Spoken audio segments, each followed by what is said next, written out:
Assalamualaikum warahmatullahi wabarakatuh. Halo semuanya, baiklah langsung saja di pertemuan kali ini kami dari kelompok 9 akan mempresentasikan hasil diskusi yang telah kami lakukan dengan topik konservasi dalam konflik, korporasi, kapitalisme, dan pembangunan berkelanjutan. Kelompok kami sendiri beranggotakan 4 orang, yaitu saya Anissa Esania, kemudian Yenita Eka Sidabalok, Febri Alamsyah, dan Said Al-Mubarak. Langsung saja ke pembahasannya. Baiklah, yang pertama itu ada konservasi dalam konflik korporasi, kapitalisme, dan pembangunan berkelanjutan. Konservasi saat ini berada dalam konflik terbuka antara pendekatan yang mempertahankan nilai-nilai perlindungan alam dan pendekatan yang mengakomodasi kepentingan korporasi serta logika pasar. Perpecahan ini dipicu oleh neoliberalisasi kebijakan lingkungan dan dominasi kapitalisme dalam konservasi. Konservasi tak lagi bebas dari pengaruh ekonomi global. Ia kini menjadi arena pertarungan kepentingan antara pelestarian alam dan akumulasi modal. Dan yang selanjutnya itu ada konservasi tradisional dan tantangannya. Konservasi tradisional menekankan nilai intrinsik alam dan perlunya membatasi intervensi manusia.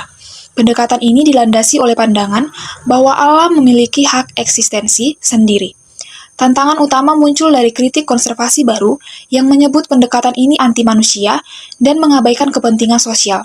Selain itu, konservasi tradisional juga menghadapi dilema dalam implementasi khususnya dalam pengelolaan kawasan lindung yang terkadang bertentangan dengan kebutuhan masyarakat lokal. Selanjutnya, agenda dan retorika konservasi baru. Konservasi baru mempromosikan kerjasama dengan kooperasi dan pendekatan berbasis pasar. Alam diperlakukan sebagai modal dan layanan ekosistem yang dihitung secara ekonomi. Retorika ini didukung oleh tokoh seperti Taifah dan Narvier serta lembaga seperti The Nature Konservasi. Pendekatan ini mengedepankan efisiensi, pembangunan ekonomi, dan penetapan harga atas alam sebagai dasar kebijakan. Kritik menyebutkan pendekatan ini mengorbankan prinsip-prinsip dasar konservasi dan memperkuat ekosistem ekonomi atas alam. Selanjutnya, hubungan konservasi dan pembangunan, di mana konservasi tidak terlepas dari proyek pembangunan. Dalam banyak kasus, seperti konservasi dijadikan bagian dari strategi pembangunan keberlanjutan yang berpotensi pada pertumbuhan ekonomi.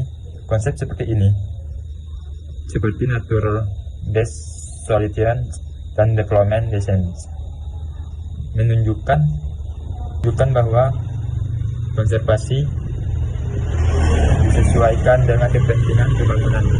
Namun, pendekatan ini seringkali berdampak buruk, seperti penggusuran masyarakat lokal dan pembenaran ekosistem atas nama kemajuan.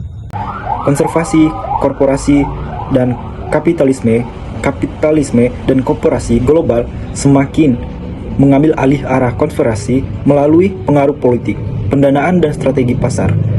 Lembaga konservasi besar seperti WWF dan TNC menjalin kerjasama dengan perusahaan multinasional dan lembaga keuangan.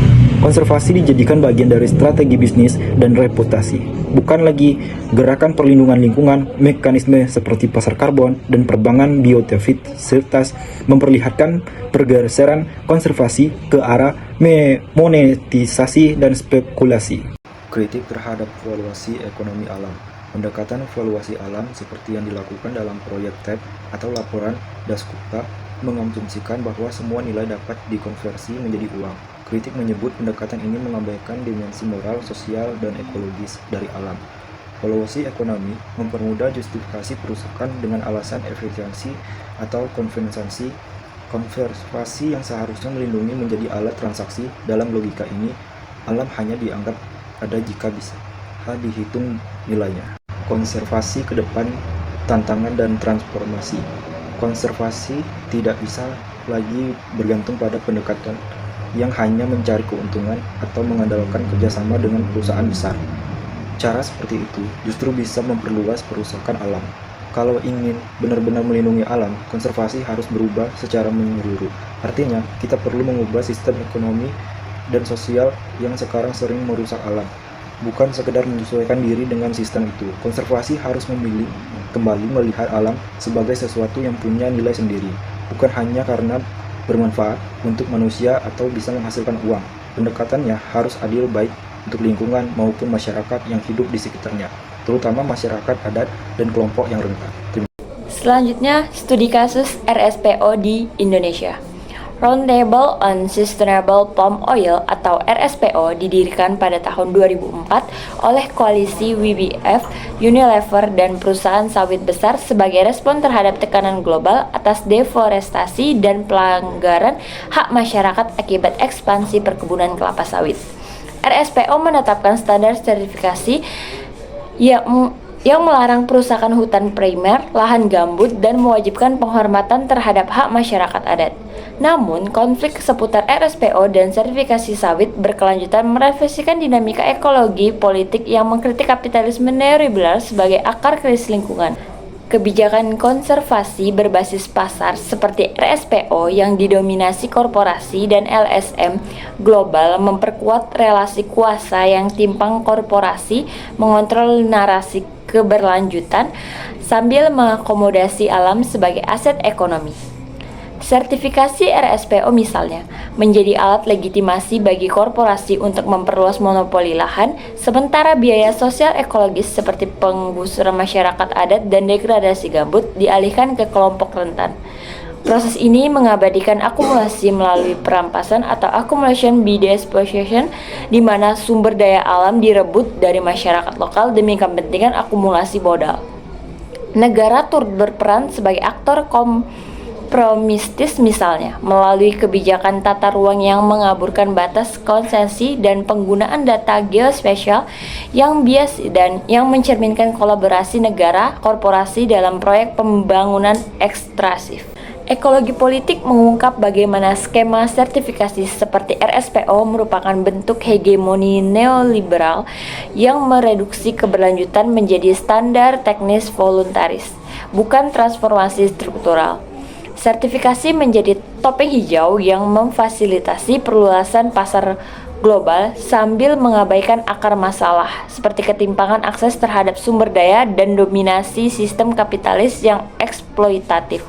Misalnya, alih-alih menghentikan deforestasi, RSPO justru memindahkan kerusakan ke wilayah non-sertifikasi atau laju efek, memperparah fragmentasi ekosistem.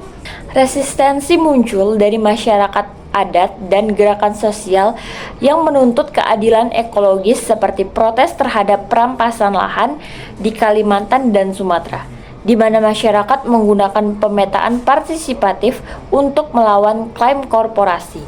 Alternatifnya terletak pada model ekologi politik transformatif, desentralisasi, pengelolaan sumber daya berbasis hak adat, penghapusan subsidi untuk industri ekstraktif, dan regulasi ketat yang memutuskan simbiosis negara korporasi. Contohnya, inisiatif seperti hutan adat Kajang di Sulawesi menunjukkan bahwa perlindungan ekosistem hanya mungkin tercapai melalui pengakuan kedaulatan komunitas atas wilayahnya.